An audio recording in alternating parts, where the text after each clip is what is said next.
శ్రీ నారా చంద్రబాబు నాయుడు గారు అనటంలో ఎటువంటి సందేహము లేదు. రాష్ట్రంలో ఏర్పడిన ఎన్డీఏ కూటమి ప్రభుత్వం రాష్ట్రంలో సత్వర పారిశ్రామిక పురోభివృద్ధి సాధించే లక్ష్యంలో దేశంలో స్పీడ్ ఆఫ్ డూయింగ్ బిజినెస్ నినాదంతో ముందుకు వెళుతోంది. ఇప్పుడు మన ముందుకు వస్తోంది పర్యాటక శాఖ శకటం, పర్యాటక వారసత్వం మరియు సంస్కృతి. పర్యాటక రంగంలో గ్లోబల్ హబ్ గా మన ఆంధ్రప్రదేశ్ రాష్ట్ర పర్యాటక వారసత్వం మరియు సంస్కృతిని పరిరక్షిస్తూ heritage, temple, eco, rural, medical మరియు క్రూజ్ టూరిజాన్ని అభివృద్ధి పరచడం ద్వారా రాష్ట్రాన్ని పర్యాటక రంగంలో గ్లోబల్ హబ్ గా తీర్చిదిద్దాలనే లక్ష్యంతో రాష్ట్ర ముఖ్యమంత్రి వర్యులు శ్రీ నారా చంద్రబాబు నాయుడు గారి నాయకత్వంలోని ఎన్డీఏ ప్రభుత్వం అవిరళ కృషి చేస్తుంది.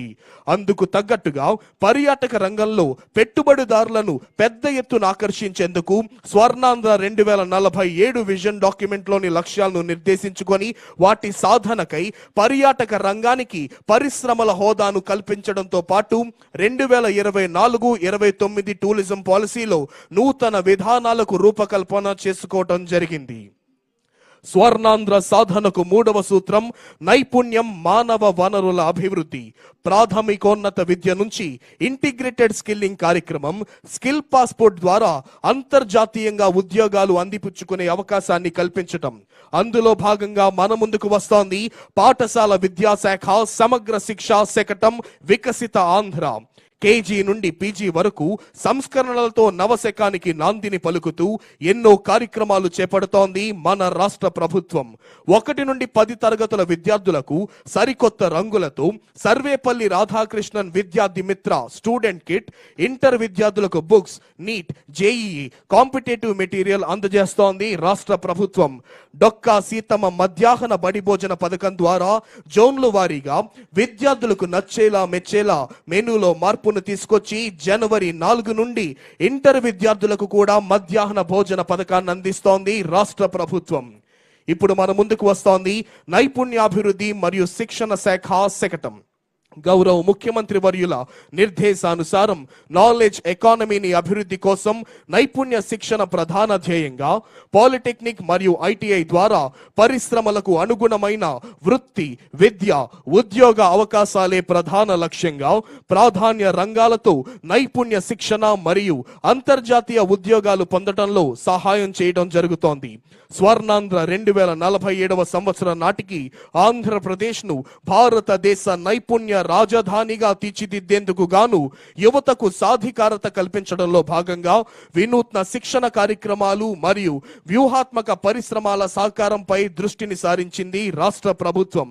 గౌరవ మానవ వనరుల శాఖ మార్చుల నిర్దేశానుసారం గ్రీన్ ఎకానమీ అభివృద్ధికై సుల్జన్ మరియు స్వనీతి ఇనిషియేటివ్ కంపెనీల భాగస్వామ్యంతో 5 గ్రీన్ ఎనర్జీ స్కిల్ ల్యాబ్లను ఏర్పాటు చేయడం ద్వారా 12,000 మంది యువతులకు ఆంధ్రప్రదేశ్ రాష్ట్ర నైపుణ్యాభివృద్ధి సంస్థ ఉపాధి అవకాశాలు కల్పిస్తోంది. ఇప్పుడు మన ముందుకు వస్తోంది వైద్యారోగ్య శాఖ శకటం. ఆరోగ్యం మరియు కుటుంబ సంక్షేమం. క్యాన్సర్ పై విజయం స్క్రీనింగ్ తోనే సాధ్యం. మానవ జీవన శైలి, ఆహారపు అలవాటుల్లో వస్తున్న పలు మార్పుల కారణంగా ప్రపంచ దేశాలతో పాటు రాష్ట్రంలో కూడా రోజు రోజుకి క్యాన్సర్ మహమ్మారి విజృంభిస్తోంది. దేశంలో సంభవించే క్యాన్సర్ వ్యాధుల్లో దాదాపు 70% వ్యాధులకు తగు ముందస్తు పరీక్షలు, జాగ్రత్తలతో నివారించవచ్చు అనే విషయాన్ని గుర్తించిన మన చంద్రన్న ప్రభుత్వం రాష్ట్రంలో క్యాన్సర్ స్క్రీనింగ్ డ్రైవ్ ను ప్రారంభించడం జరిగింది. ఈ డ్రైవ్ లో 155 మంది సూపర్ స్పెషలిస్ట్ డాక్టర్లు, 238 జిల్లా ఆసుపత్రుల్లోని నిపుణులు, 3,944 మెడికల్ అధికారులు, 10,032 సిహెచ్ఓలు, 3,944 ఏఎన్ఎంలు మరియు 42,000 మంది ఆశా కార్యకర్తలు పనిచేస్తున్నారు. అదిగో ఇప్పుడు మన ముందుకు వస్తోంది మహిళాభివృద్ధి మరియు శిశు సంక్షేమ శాఖ శకటం, కిశోరి వికాస కార్యక్రమం మరియు బాల్య వివాహాల నివారణ.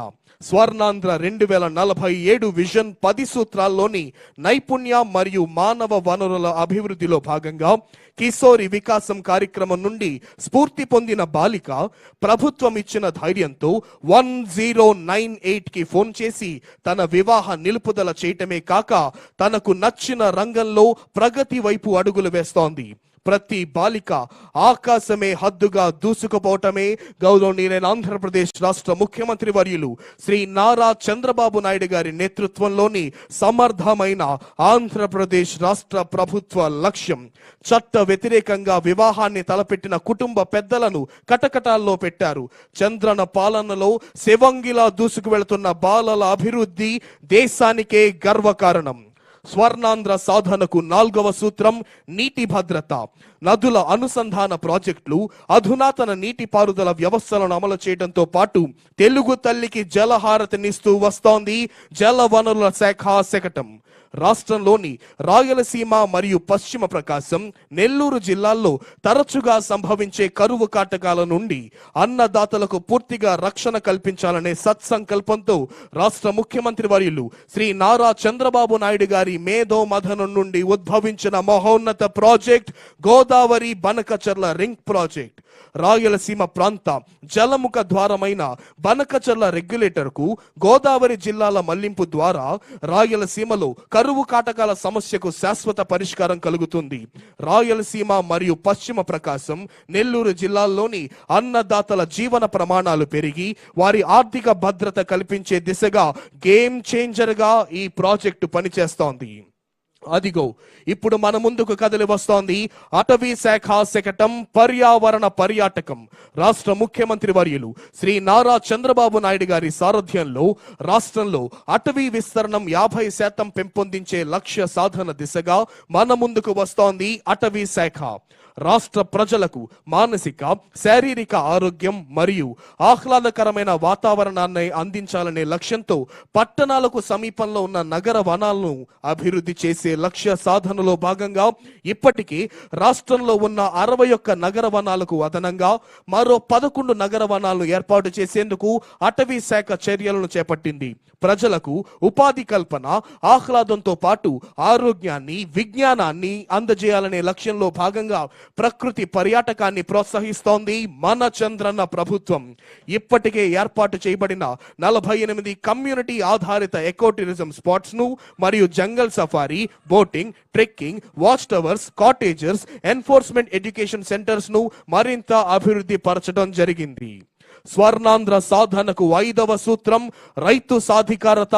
అధిక విలువైన పంటలను ప్రోత్సహించడం, artificial intelligence, internet of things, డ్రోన్లతో వ్యవసాయాన్ని ఆధునీకరించడం రాష్ట్ర ప్రభుత్వ లక్ష్యం. ఇందులో భాగంగా మన ముందుకు వస్తోంది వ్యవసాయ శాఖ శకటం. రైతు సాధికార సంస్థ RYSS ద్వారా అమలు చేయబడుతున్న ఆంధ్రప్రదేశ్ ప్రజా భాగస్వామ్య ప్రకృతి వ్యవసాయ కార్యక్రమం రైతుల జీవనోపాధిని మెరుగుపరచడం, ప్రజల ఆరోగ్యాన్ని కాపాడటంతో పాటు ప్రపంచ వ్యాప్తంగా వాతావరణ మార్పులకు పరిష్కారం చూపే శక్తివంతమైన మార్గంగా గుర్తింపు పొందింది. ఇది ప్రపంచంలోని అతిపెద్ద ఆగ్రో ఎకాలజీ కార్యక్రమంగా గుర్తింపు పొందింది. APCNF లో జరిగిన సాంకేతిక పరిజ్ఞాన విప్లవాలు ప్రపంచ స్థాయి గుర్తింపును పొందాయి. PMDS, A grade, ATM, drought proofing models చిన్న, సన్నకారు మరియు భూమి లేని రైతులకు ఒక అద్భుతమైన వరంగా మారాయి. ఇప్పుడు మన ముందుకు కదిలి వస్తోంది మత్స్య శాఖ శకటం. అధిక మత్స్య ఉత్పత్తిని, ఉత్పాదకతలను పెంపొందించేందుకు ఆక్వాకల్చర్ కు ప్రోత్సాహం. ప్రపంచ వ్యాప్తంగా పెరుగుచున్న జనాభాకు అనుగుణంగా మత్స్య సంపదకు పెరుగుతున్న డిమాండ్ నేపథ్యంలో రాష్ట్రంలో నాణ్యమైన మత్స్య ఉత్పత్తిని, ఉత్పాదకతను మరింత పెంపొందించేందుకై ఆక్వాకల్చర్ ను ప్రోత్సహించాల్సిన ఆవశ్యకత మన చంద్రన్న ప్రభుత్వం గుర్తించింది. మత్స్యకారులు ప్రస్తుతం అనుసరిస్తోన్న సంప్రదాయ మత్స్య వేట పద్ధతుల నుండి వారిని ఆక్వాకల్చర్ కు మార్చడం ద్వారా సుస్థిరమైన మత్స్య సాగును ప్రోత్సహించి తద్వారా అధిక మత్స్య ఉత్పత్తిని, ఉత్పాదకతను సాధించే దిశగా మన చంద్రబాబు నాయుడు గారి నేతృత్వంలోని సమర్థమైన ఆంధ్రప్రదేశ్ రాష్ట్ర ప్రభుత్వం అధిక చర్యలను చేపట్టింది. స్వర్ణాంధ్ర సాధనకు 6వ సూత్రం గ్లోబల్ బెస్ట్ లాజిస్టిక్స్. మెగా పోర్ట్లు, అంతర్జాతీయ విమానాశ్రయాలు, మల్టీ మోడల్ లాజిస్టిక్స్ పార్కింగ్లు అభివృద్ధి చేయటమే ఆంధ్రప్రదేశ్ రాష్ట్ర ప్రభుత్వం యొక్క ప్రధాన లక్ష్యం. ఇందులో భాగంగా మన ముందుకు వస్తోంది APCRDA మరియు MAUD శాఖ శకటం మన అమరావతి ప్రజా రాజధాని. ప్రజా రాజధాని అమరావతి నిర్మాణం రాష్ట్రాభివృద్ధికి, బంగారు భవిష్యత్తుకు నాంది పలుకుతుంది. కేంద్ర ప్రభుత్వంతో పాటు ప్రపంచ బ్యాంకు, ఆసియా అభివృద్ధి బ్యాంకుల ఆర్థిక సహకారంతో చేపట్టిన ఈ పనులన్నీ రానున్న 3 ఏళ్లలో పూర్తి చేయాలనే లక్ష్యంతో జెట్ స్పీడ్ లో కొనసాగిస్తోంది ఆంధ్రప్రదేశ్ రాష్ట్ర ప్రభుత్వం. ఇందుకు సంబంధించి ఇప్పటికే కొన్ని ముఖ్యమైన పనులకు టెండర్ల ప్రక్రియ పూర్తి కాగా మరికొన్ని పనులకు త్వరలోనే టెండర్లు పిలవనున్నారు. 2019కి ముందు చంద్రన్న ప్రభుత్వం రాజధాని అభివృద్ధి పనులను 42,519 కోట్లు ఖర్చు పెడితే ఇప్పుడు 7,000 కోట్లు అదనంగా భారం పడటం జరిగింది. ఇప్పుడు మన ముందుకు వస్తోంది పంచాయతీరాజ్ మరియు గ్రామీణాభివృద్ధి, పల్లె పండుగ, పంచాయతీ వారోత్సవాలు, పంచాయతీరాజ్ శకటం. రాష్ట్ర ఉప ముఖ్యమంత్రి మరియు పంచాయతీరాజ్ గ్రామీణాభివృద్ధి శాఖ మంత్రివర్యులు శ్రీ కొణిదెల పవన్ కళ్యాణ్ గారి మార్గదర్శకత్వంలో రాష్ట్ర వ్యాప్తంగా ఉన్న అన్ని గ్రామాలలో పెద్ద ఎత్తున మౌలిక వసతుల కల్పనకు శ్రీకారం చుట్టడం జరిగింది. గ్రామాల్లో జరిగే అభివృద్ధి పనుల్లో మరింత పారదర్శకత, ప్రజల్లో జవాబుదారీతనం పెంపొందించే లక్ష్యంతో గత ఏడాది ఆగస్టు 23న రాష్ట్ర వ్యాప్తంగా 13,300